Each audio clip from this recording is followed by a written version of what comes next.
Good morning, guys. Welcome to today's training. Today we're going to be talking about the topic of feeling invisible, like we don't exist at all, that kind of fun. So before we get to that, I'm Marshall Burtcher, and I help codependents rediscover themselves, their happiness, and their well-being after narcissistic relationships, narcissistic abuse, codependency, and love addiction. So all of that really breaks down to I help you find your happiness skin.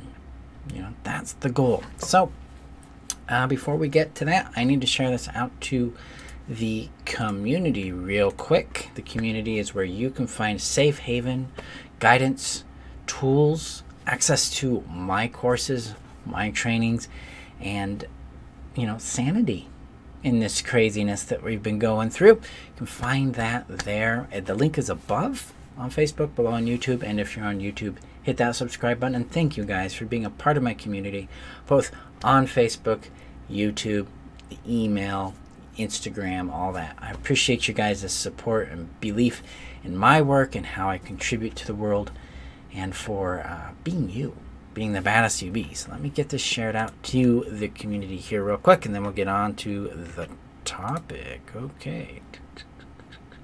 Boom. All right. Good morning. Let me know how you guys are doing. I'm excited to be here with you today. So today, it's all about this invisibility. Do you feel invisible? Do you feel invisible in your relationships, in the world? Do you feel like you don't exist if you're not in a relationship? Do you feel like you may not exist in the hearts and minds of others? This is one of the biggest, what I call, emotional impacts of narcissistic abuse.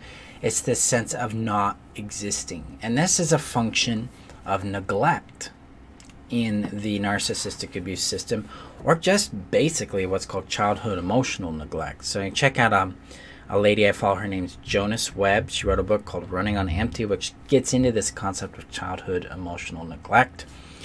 And the sense of feeling invisible is a product of that. Me growing up, when I was growing up, I often felt invisible. I didn't feel like I existed or mattered unless someone was paying attention to me. It didn't matter if that attention was positive or negative. It just mattered that there was attention. See, for a child's brain to be able to identify with and connect with itself, it needs what's called reflection. And reflection is an external resource, usually a parent, communicating back to the child what the parent is experiencing in regards to the child. So a healthy, attuned parent or present parent would be reflecting back to the child, hey, I see you're feeling this. Oh, I see you really like that. That really matters to you. What are your thoughts, your feelings on this thing? That kind of thing. Unhealthy or unattuned parents, or emotionally unavailable parents, or narcissistic parents will typically not observe the child. They'll observe the child's behavior, and then they'll praise the behavior or criticize the behavior, but they won't acknowledge the existence of the child, their emotions, their characteristics, their preferences, their individuality.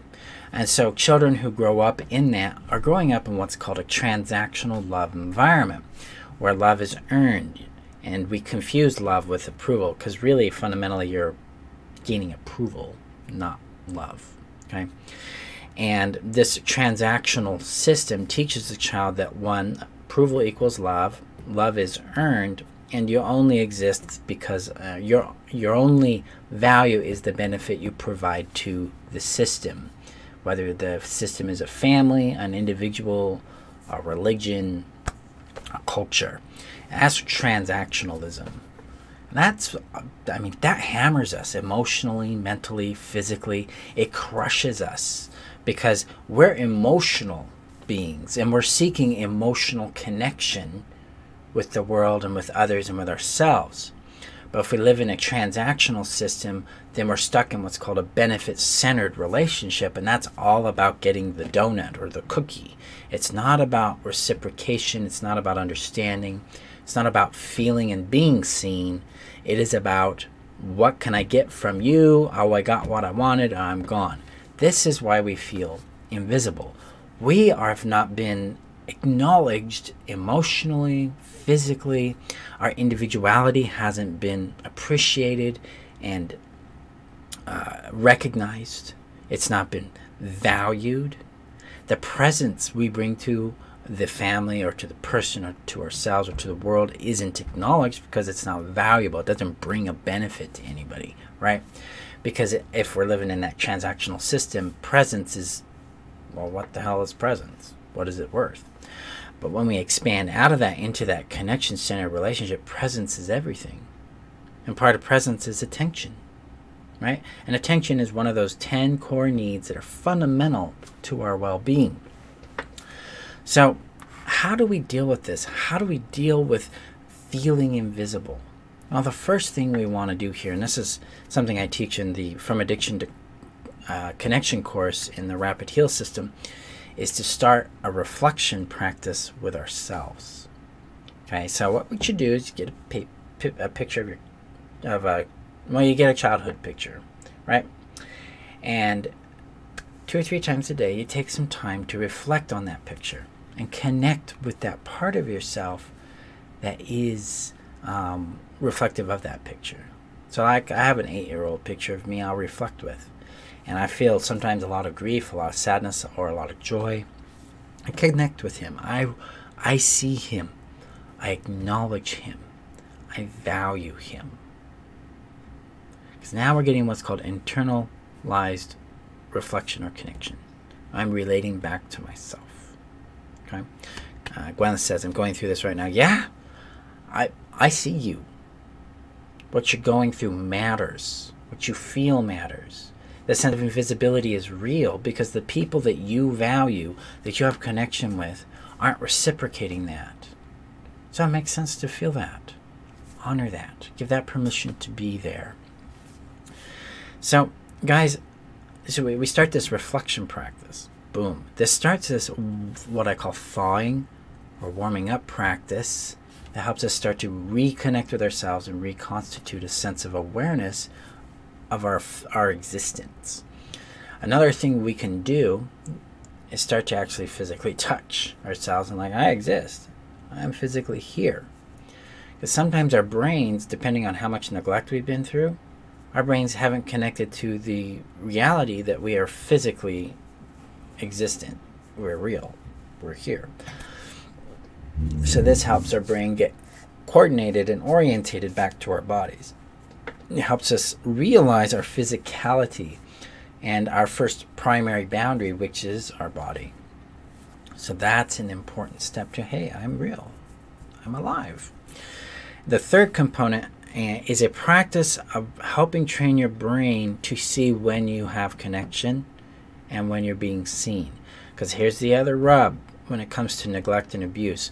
Neglect and abuse train our brain to magnify certain things. Just like positive, healthy systems train the brain to magnify certain things. So if I grew up in an environment where I was nurtured, my brain would be trained to see the nurturing going on around me.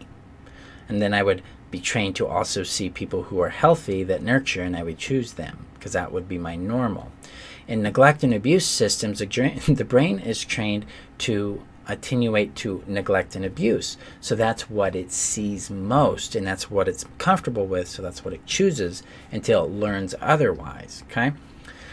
One of the steps in reconstituting our awareness and broadening our awareness, because this is not about excluding the neglect. The neglect is real. We don't need to gaslight ourselves on this. It's real. It's happened. And there's been points of connection. Okay, so this principle of what I call inclusiveness helps us broaden our awareness, expand that comfort zone, and connect deeper with reality and getting out of the fantasy that we typically are anchored in to try to survive this stuff. So what we do is we start to acknowledge when we are connected to or when we're seen. This can be a very challenging thing to do at first because we're not accustomed to identifying it. It's like speaking a new language. You're like, I don't know what that is. But as you start to practice it, you start to get a reference point with it, get experience with it, you start to go, oh, I see it, I get it, I understand it, I'm going to run with that. That's what we're going for. Because the more you build your awareness of the presence of that, the lower your sense of invisibility will be, the higher the need for feeling seen will be fulfilled, and the more real you become to yourself and to the world. This is not, again, about neglecting or denying the neglect and invisibility you've experienced from particular people in your world. It's about adding to the fact that you're also seen by others. This is important because in codependency we have a fantasy. And that fantasy says, I want this particular person to love me this way, and that means I'm worthy. This kind of fantasy blocks out or omits the active information coming in from other people, because there's other people who have loved and cared, but we haven't given that primacy. I call it emotional primacy, because we think the emotion determines the truth. That's part of the fantasy makeup here, because in the fantasy you've got denials and illusions. You've got what's called the cage, conclusions, assumptions, judgments, and expectations, and you got the emotional primacy. And so if you want to go really deep on that and you want to heal that, get your Rapid Heal membership and then start the From Addiction to Connection course, because that's what we go through with that. All right, it's part of what we go through that, because I help you restore your connection, your sanity, and your peace with that course. Anyway, back to primacy. So if I'm broadening my point of view in the world, and seeing that, wow, this person connects with me, and that person connects with me, and that one connects with me, suddenly the sense of being isolated, alone, and invisible no longer is real. Like, I feel isolated and invisible to this person, that's real. But to the world, that isn't. You know, it's not a global perspective anymore. It's a situational experience, which brings in more sobriety, more honesty to your reality. So when we connect with that, it's like this person sees me, this person sees me, this one doesn't. Then we can honor the feelings we experience with the person that doesn't see us. Usually it's going to be a bit of grief, anger, sadness. We go through that, we honor those feelings, we legitimize what we feel because it's valid and real. It allows us to then move forward towards people who are healthy, that are reciprocating that connection, that are connecting with us in that manner because they love and care about who we are. Now, your brain's probably going to feel like, man, there's a whole lot of people who don't see me, and there's only just a few people who do. That's actually pretty normal, because in the real world, it isn't about quantity of people, it's about the quality of the experience, and we want to build quality experiences with people who are highly aligned with who we are. So that typically means higher quality, lower quantity, which is okay, because you don't need 10 million people to see you to be valid. You need to see yourself first, and then you need to connect with people who by their nature see you. Not people you need to convince to see you, people that already do. That's just what they do. That's how they show up. It's like you went to the store and you ordered a person, and that person came with the feature already built in that they see you. It's not like you went to the store and chose a person and said, hey, I'm going to make you see me. No. We need to receive people as they are, because then we can have honest relationships with them, honest relationships with ourselves, and we can get what we want and need in the way we want it and need it. Guys, this is how we heal this impact of invisibility, this sense of isolation that we've been living with, because it's a real thing, especially for children of childhood emotional neglect, narcissistic abuse and neglect. We didn't feel seen. We didn't feel valued for who we were. We felt neglected and ignored. We weren't important as a human being. We were just a benefit to them, and that's a real thing. That's a big impact there. So honor that, respect that. Okay, guys. Now, I want to let you know my summer surprise sale is happening right now. I've got some pretty radical options for you. The link is above on Facebook, below on YouTube.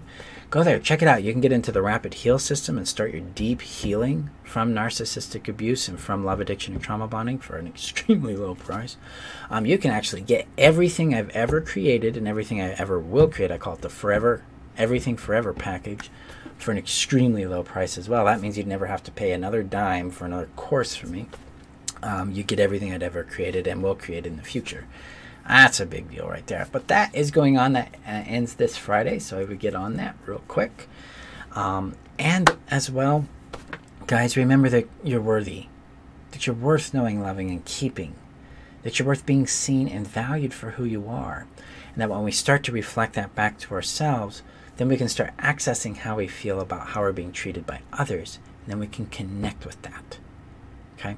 Because when we realize that, hey, I don't like the way this person treats me, despite how I might feel about them, I might be in love with them or something, I need to move on and choose better, healthy people. That's how we stand up for ourselves. That's how we love ourselves. We do not tolerate unhealthy transactional behavior or love in our world. Instead, we build connection with people who show up in a loving, caring way. Okay? So that is your training for today, guys. I appreciate you. Keep safe out there, and I will see you guys in our next training video. And make sure you jump on that summer sale, because that's going to expire here in a couple days. Okay. Bye-bye, guys.